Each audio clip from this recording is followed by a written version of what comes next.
রান্না বান্না almost done হয়ে গেছে। পনিরগুলোতে পুদিনা, কাঁচা লঙ্কা,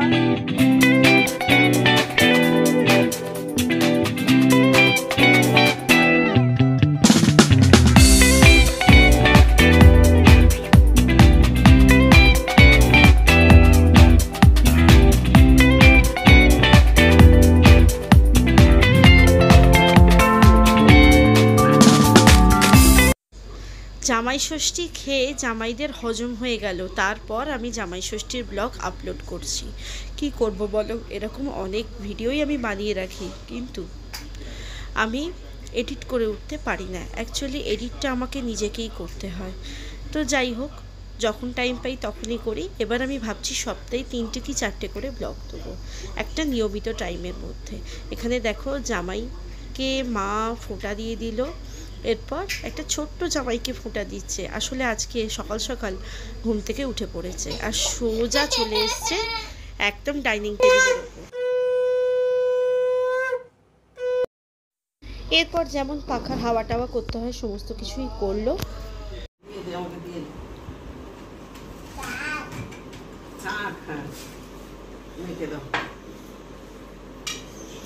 ওই তোকে সকাল সকাল এত তাড়াতাড়ি কে উঠতে বলল আগে বলতো? ঘুমিয়ে পড়ে গিয়ে এবার কি ফিশ খাবে তো দুপুরে? বলো ফিশ বলো। এই সকাল সকাল জামাই ষষ্ঠীর ফোঁটা দেওয়ার পর্ব মিটে গেছে। এরপরে শুরু হবে রান্নাবান্না। রান্নাবান্না তো করবে মাই, কিন্তু এই মাত্র আমাদের যে দিদি বাসন মেজে দিয়ে গেল, এগুলোকে প্রথমে তোলা হবে। এখানে মাছ এনেছে, তো এখন মাংসটা আনতে গেছে। ব্রেকফাস্টে আজকে ব্রেড অমলেট খাওয়া হয়ে গেছে। মায়ের তো ষষ্ঠী, মা খাবে না, তো আমাদের যেহেতু ষষ্ঠী নেই আমরা খেতে পারি। আমি যদি একলা থাকতাম সমস্ত কিছু কাজ আমাকে হয়তো শর্টেই সারতে হতো, গুছিয়ে গাছিয়ে করতাম।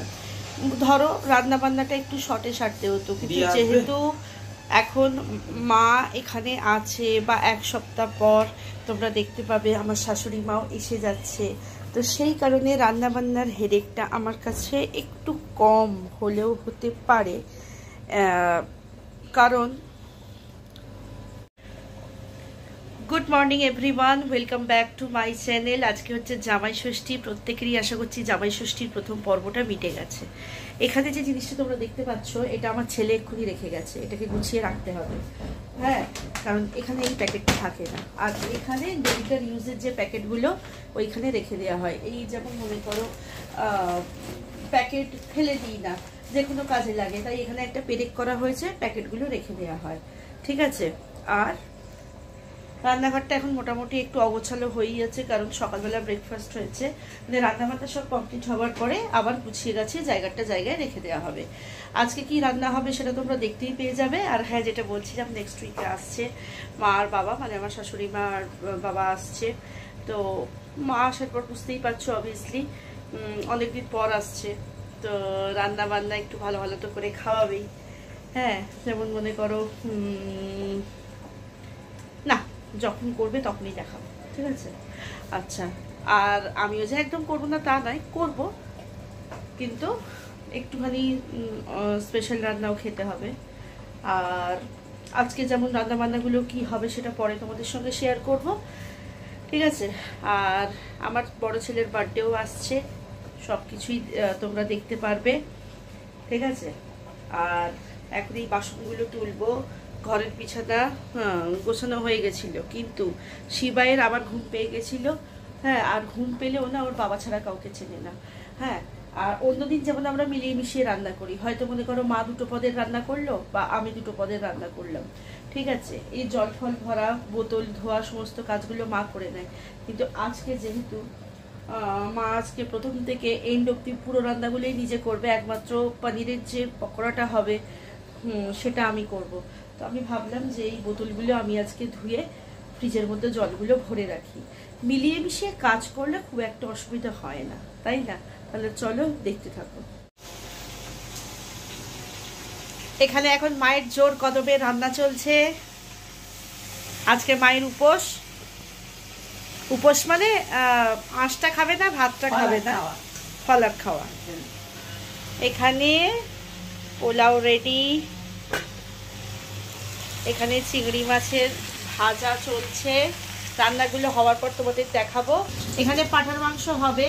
তো পাঁঠার মাংস প্রায় মা আনিয়েছে 750-800 মতো।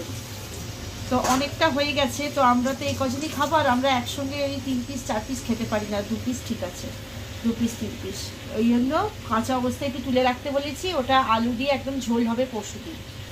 আর এর সঙ্গে হবে পনির পকোড়া। পনির পকোড়াটা অবশ্য আমি বানাবো, কারণ মাই পোলাও বানিয়েছে, চিংড়ি মাছ বানাচ্ছে, আর তোমার ছোট নাতিবাবুর একটা মাছ ভেজেছো।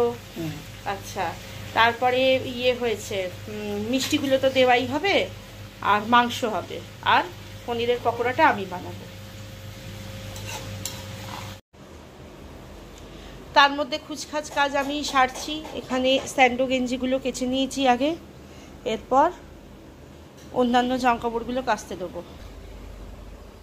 শিবায়ের খেলনার বক্সের অবস্থা দেখো, এর মধ্যে গাড়ির হুড খুলে গেছে। আচ্ছা, একটা কৌটো এনে রেখেছে।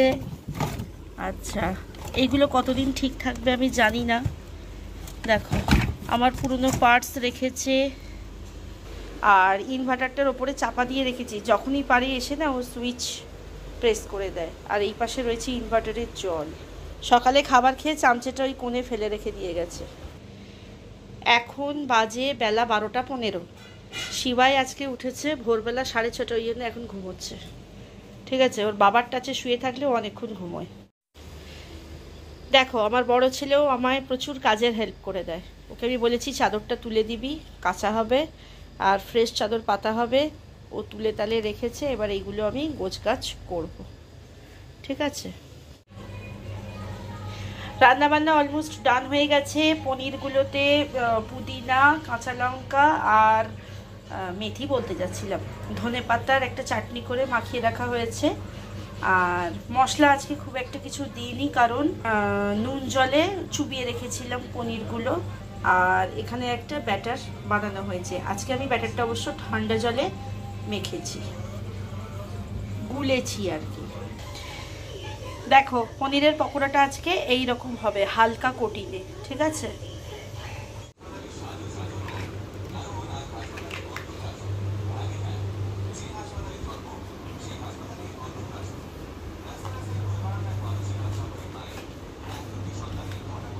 দেখি।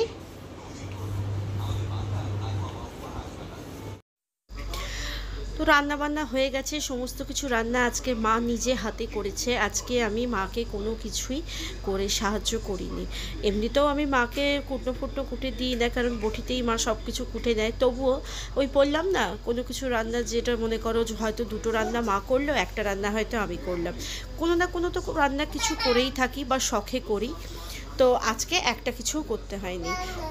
তো যে রান্নাগুলো দেখছো এগুলোই রাতে অলরেডি খাওয়া হবে, শুধু পোলাওটা ছাড়া, কারণ পোলাওয়ের জায়গায় এখানে অ্যাড হবে পরোটা। সেই কারণে রাতের আর মেনুটা তোমাদের সঙ্গে শেয়ার করা হয়নি, কারণ একই জিনিস তো রয়েছে, বারবার একই জিনিস কি শেয়ার করব, আর বেকারে ব্লগটা বড়ও হয়ে যাবে। আর তোমরা তো জানো আমি ছোটো ছোটো ব্লগ আপলোড করি। আর জামাইদের সঙ্গে তাদের স্ত্রীদের কিন্তু উপরেই পাওনা হয়, যাদের অবশ্য ষষ্ঠী নেই। আমাদের যেমন ষষ্ঠী নেই, তাই আমি সমস্ত কিছুই খাবার খেয়েছি। তো মা খেয়েছিল দই চিড়ে। আর তারপরে ব্লগটা এখানেই এন্ড করলাম। ভালো লাগলে একটা লাইক, কমেন্ট, শেয়ার করো। টাটা।